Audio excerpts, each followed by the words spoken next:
ചെയ്യുന്ന ഒരു വേദിയാണ് ഇവിടെ. അതിനുവേണ്ടി വേദിയിലേക്ക് നല്ലവരായ ഇടവകയിലെ എല്ലാ നാട്ടുകാരെയും സഹർഷം സ്വാഗതം ചെയ്തുകൊള്ളുകയാണ്. നമ്മുടെ ആരാധനായ നമ്മുടെ ഇടവക വികാരി മാത്യു കിടപ്പമുറി ഇവിടെ എത്തിച്ചേർന്നിട്ടുണ്ട്.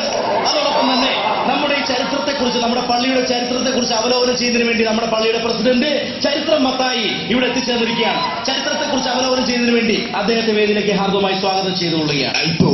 അതിനു മുൻപായി രണ്ടു വാക്ക് സംസാരിക്കുന്നതിന് വേണ്ടി നമ്മുടെ ഇടവക വികാരി മാത്യു കിടപ്പമുറിയെ വേദിയിലേക്ക് ഹാർദവമായി തന്നെ സ്വാഗതം ചെയ്യുകയാണ്. അച്ചോ സംസാരിക്കും. പ്രിയമുള്ള ഇടവകാംഗങ്ങളെ, എല്ലാ വർഷവും നമ്മൾ ഒത്തുകൂടുന്നത് പോലെ ഈ വർഷവും പള്ളി കണക്കവതരണത്തിനായി ഇവിടെ ഒത്തുകൂടിയിരിക്കുകയാണ്. കഴിഞ്ഞ വർഷങ്ങളിലേതുപോലെ കഴിഞ്ഞ വർഷം പള്ളി കണക്ക് അവതരണത്തിനായി 3 പേരാണ് കത്തിക്കുത്തേറ്റ് ആശുപത്രിയിലായത്. അതുപോലെ നിങ്ങളിവിടെ സംയമനം പാലിക്കണം. ഒരു 5 പേരെങ്കിലും കത്തിക്കുത്തേറ്റ് തല കടിയേറ്റുമെങ്കിലും ആശുപത്രിയിൽ എത്തണമെന്നാണ് എന്റെ ആഗ്രഹം. ഞാൻ കൂടുതലൊന്നും പറയുന്നില്ല. പള്ളി കണക്ക് അവതരണം ഏതാനും നിമിഷങ്ങൾക്കകം ഇവിടെ ആരംഭിക്കാൻ പോവുകയാണ്. ആ ലേലത്തെ കുറിച്ച് 2 വാക്ക്. പ്രിയമുള്ളവരെ, ഈ ലേലം എന്ന് പറയുമ്പോൾ എന്റെ മനസ്സിലേക്ക് ആദ്യം ഓടിയെത്തുന്നത് വിശുദ്ധ ജോഷി സംവിധാനം ചെയ്ത് അപ്പോസ്തലനായ സുരേഷ് ഗോപി നായകനായി ആനക്കാട്ടിൽ ചാക്കോച്ചിയായി വേഷമിട്ട ആ മനോഹരമായ ഒരു ചിത്രമാണ്. അതിലെ സുരേഷ് ഗോപിയുടെ അച്ഛനായ തോമൻ, അതായത് ആനക്കാട്ടിൽ ഈ ഭക്തൻ, അതിനകത്തൊരു ഡയലോഗ് പറയുന്നുണ്ട്. നേരാ തിരുമേനി, ഈ ഭക്തൻ പള്ളി കൂടുതൽ പോയിട്ടില്ല. ഒരു മരപ്പെട്ടാരായിരുന്നു എന്റെ അപ്പൻ. അപ്പൊ മരിച്ച് 11ാം പക്കം അമ്മയുടെ കുടിമാടത്തിൽ കയറി പിടിച്ചാൽ ബാഗോ സാഹിബിനെ കണക്കിന് പോയ അച്ഛനെ 2 തുമ്പമാക്കി ഞാൻ. അച്ഛൻ ഇതിനെ കുറിച്ച് പറയാനല്ല, പിന്നെ ആ കോഴിയിലേലം കോഴി. പ്രിയമുള്ളവരെ, ഈ കോഴികളെ കുറിച്ച് പറയുമ്പോൾ ഈ കോഴികളെ കുറിച്ച് എഴുതിയിട്ടുണ്ട്. ചിന്താവിഷ്ടയായ ശ്യാമള എന്ന ചിത്രത്തില് തിരക്കഥാകൃത്തും സംവിധായകനും അതിലുപരി നല്ലൊരു നടനുമായ ശ്രീനിവാസൻ. ആ ഈരടി ഞാനിവിടെ ചൊല്ലാം. കുടുക്കിട്ട കോഴി കുളക്കോഴി. അച്ഛനെന്നാണ് സിനിമ കൈവശം തന്നേക്കണം.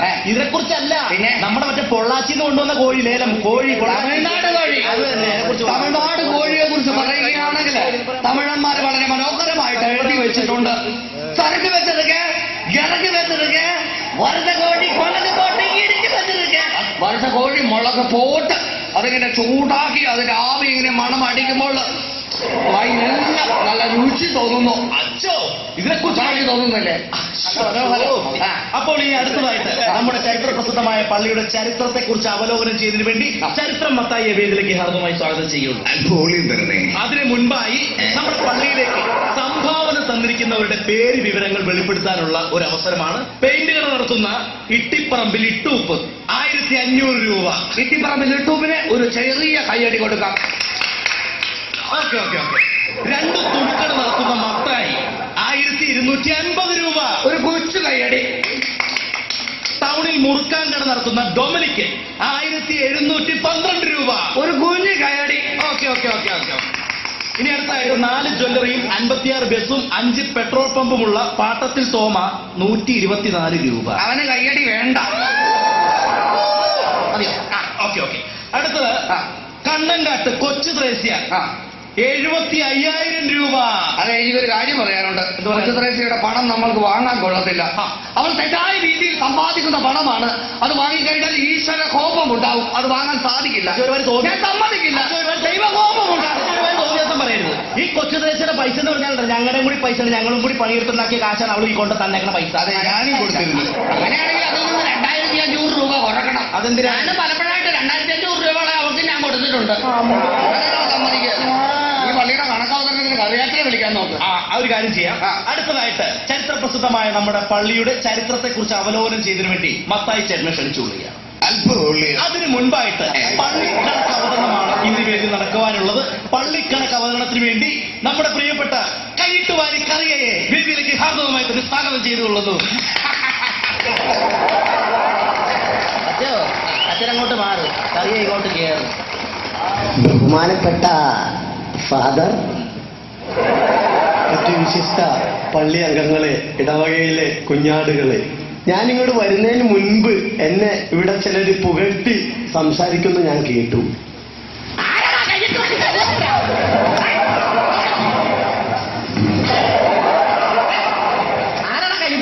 മൊത്തത്തിൽ അങ്ങനെ ഒരു സംസാരം കേട്ടു, അതുകൊണ്ട് പറഞ്ഞു. മൊത്തത്തിൽ സംസാരം കേൾക്കണ്ട കേട്ടോ. സുഹൃത്തുക്കളെ, കഴിഞ്ഞ 2 വർഷമായി പള്ളിയുടെ കണക്ക് ഞാൻ കൃത്യമായി അവതരിപ്പിക്കുകയാണ്.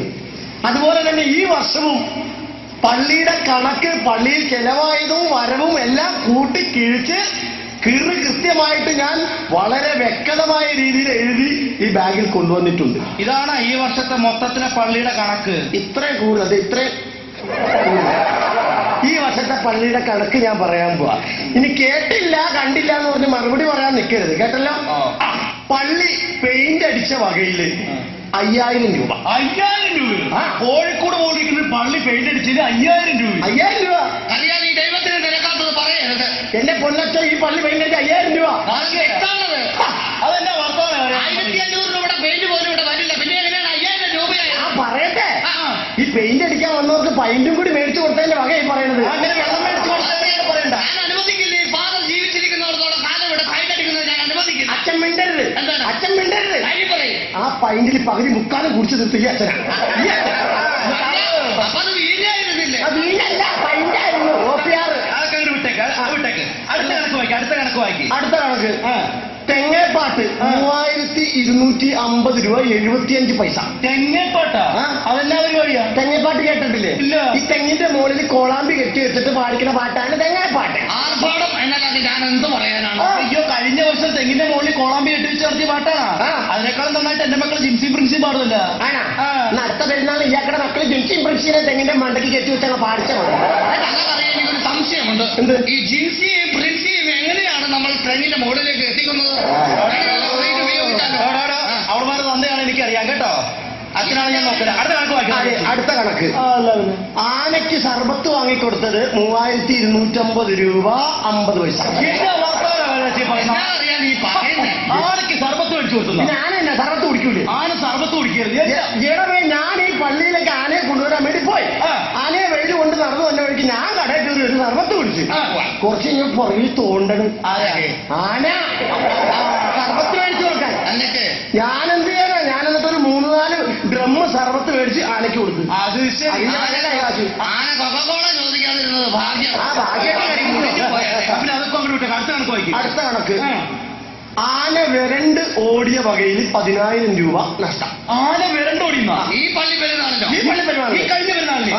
എന്റെ കറിയാത്ത നോണ പറയില്ലേ? അവിടെ ഒരാന വരണ്ടിട്ടില്ല. ഇവിടെ ആന വിരണ്ട് ഓടി. ഇവിടെ ആന വരണ്ട് ഓടിയിട്ടില്ല. ഇവിടെ ആന വിരണ്ട് ഓടി 10000 രൂപ നഷ്ടം.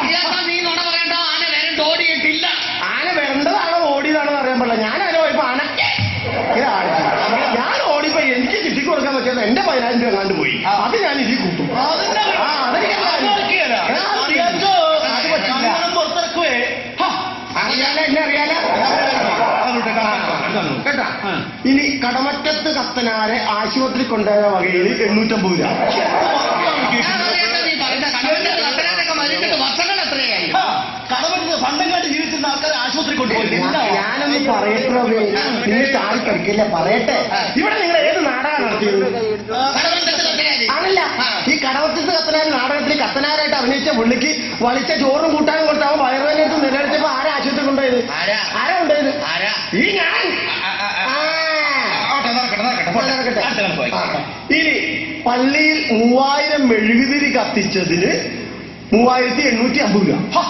എന്നാ നീ എന്നാ നോടയൊക്കെ അറിയാം. നീ പറയുന്നത് 150 മെഴുകുതിരി കത്തിച്ചാൽ നമ്മുടെ പള്ളി നിറഞ്ഞു പോകും. 3500 മെഴുകുതിരി. കറണ്ട് പോയ സമയത്താണ് മെഴുകുതിരി കത്തിച്ചത്. കരണ്ട് പോയ സമയത്ത് ആകപ്പാടെ കോഴിക്കോട് പോയിരിക്കുന്ന ഒരു പള്ളിക്കകത്താണ് മെഴുകുതിരി കത്തിക്കണം കണക്ക് പറയണത്. എടോ, കറണ്ട് പോയ സമയത്ത് 3000 മെഴുകുതിരി കത്തിച്ചോളൂ. എന്നാ അറിയാം നീ പറയുന്നത്? എനിക്കൊന്നും മനസ്സിലാകുന്നില്ല.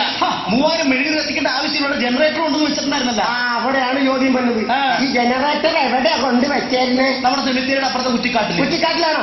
ഈ കറണ്ട് പോയ സമയത്ത് ഈ പണ്ടാരടങ്ങിയ ജനറേറ്റർ എവിടെ ഇരിക്കുന്നത് കണ്ടുപിടിക്കാൻ വേണ്ടി ആളുകളുടെ മെഴുകുതിരി കത്തിച്ചു കൊടുത്തു. 3000 മെഴുകുതിരി. ശരിയാണ്. നീ പറയുന്നതൊന്നും ശരിയല്ല. നിങ്ങൾ ചുമ്മാ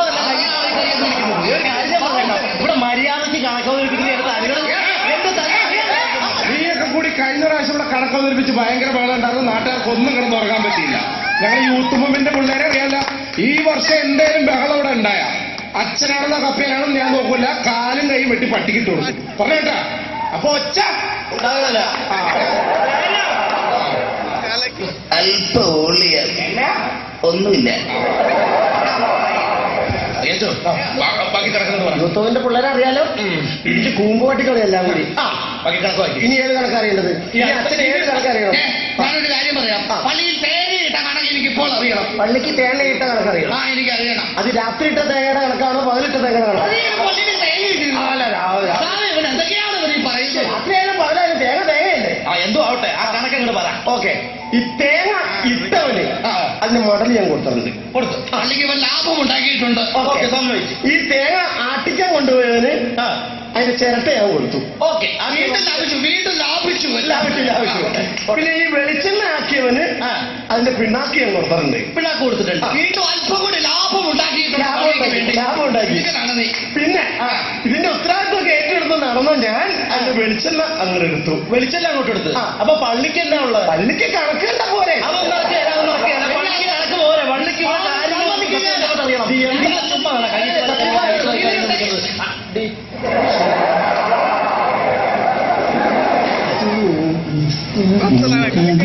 അല്പം ഓടവിടുന്ന് അടുത്ത കണക്ക്. അടുത്ത കണക്കൊന്നും പറയാനില്ല. ഇനി വരവ് ചെലവ് പറയാൻ പോവാണ്. കേട്ടല്ലോ? ഇനി അത് കേട്ടില്ല എന്നൊന്നും പറഞ്ഞേക്കില്ല. ഓക്കെ. പള്ളിയിൽ ഈ വർഷം പിരിഞ്ഞു കിട്ടിയ തുക 3 ലക്ഷം രൂപ. 3 ലക്ഷം രൂപ. ഓക്കെ. കഴിഞ്ഞ വർഷത്തേലും 50,000 രൂപയാണ് നമ്മുടെ പള്ളിക്ക് കൂടുതലായി ചെലവ് പിരിഞ്ഞ് കിട്ടിയിരിക്കുന്നത്. 3 ലക്ഷം രൂപ നമ്മുടെ പള്ളിക്ക് കിട്ടി. 3 ലക്ഷം രൂപ. ഇനി ചെലവ് പറയാണ്. 4 ലക്ഷം രൂപ ചെലവ്. 4 ലക്ഷം രൂപ ചെലവാ. അതായത് 1 ലക്ഷം രൂപ കൂടുതലായിരുന്നു. പറയുന്നത് 4 ലക്ഷം രൂപ ചെലവാ. 1 ലക്ഷം രൂപ പള്ളിക്ക് ഇപ്പൊ കടം. 1 ലക്ഷം രൂപ പള്ളിക്ക് കടം. ഉണ്ടാക്കി വെച്ചേക്കണ കൈയിട്ട് അങ്ങനെ ഉണ്ടാക്കി വെക്കില്ല. അതന്നെ. ഈ കറി അങ്ങനെ പള്ളിക്ക് വേണ്ടി ഒരു കാര്യം അങ്ങനെ കടത്തിൽ നിർത്താൻ കറിയെ സമ്മതിക്കില്ല. ഈ കടകളെ വീട്ടുമെന്നാണ് പറയുന്നത്. ഞാനുള്ള സ്വർണവും വെള്ളിയൊക്കെ പണയൊക്കെ വെച്ച് അതൊക്കെ വിറ്റ് പള്ളിയുടെ 1 ലക്ഷം രൂപ കടം ഞാൻ തീർത്തിട്ടുണ്ട്. മത്തായി, നീ ഇനി മിണ്ടാൻ നിൽക്കണ്ട. ഞാൻ പറഞ്ഞില്ലേ, അറിയാത്തൻ മിടുക്കനാണ് അവൻ. അവന്റെ ഭാര്യയുടെ സ്വർണ്ണങ്ങളും പണ്ടങ്ങളും എല്ലാം വിട്ട് പള്ളിയുടെ കടങ്ങളെല്ലാം അവൻ തീർത്ത് മിടുക്കനാക്കിയിരിക്കുകയാണ്. എന്ത്? പള്ളിയുടെ കടങ്ങളുടെ നിന്റെ ഭാര്യയുടെ സ്വർണം കൊണ്ട് വീട്ടിൽ നിന്ന് എന്റെ ഭാര്യയുടെ മക്കളൊക്കെ സ്വർണം വെള്ളിയൊക്കെ പണയം വെച്ച് പള്ളിയുടെ കടം തീർത്തുന്ന. നീ കടം തീർത്തില്ലേ? എനിക്ക് തറക്കണ്ട ഭ്രാന്ത. പിന്നെ നീ കടം തീർന്നെന്ന് പറഞ്ഞതോ? ഞാനിവിടുത്തെ പൊന്നുകൂടിച്ചും വെള്ളിക്കൂടൊക്കെ കൊണ്ടുപോയി പണയം വെച്ചും വിറ്റ് ഈ പള്ളിയുടെ കടം തീർത്ത്. പള്ളിക്ക് എന്താ ഉള്ളത്? പള്ളിക്ക് കണക്ക് പോരെ? ഞാൻ രാജിവെച്ചിരിക്കുന്നു. മത്തായി, ഏതായാലും കാര്യങ്ങൾ ഇവിടുന്നോളം എത്തി. ഇയാൾ രാവിലെ തുടങ്ങി വന്നിരിക്കുന്ന പള്ളിയുടെ ചരിത്രം എന്നില്ല ഇയാളെ കൊണ്ട് പറയിപ്പിക്കുക.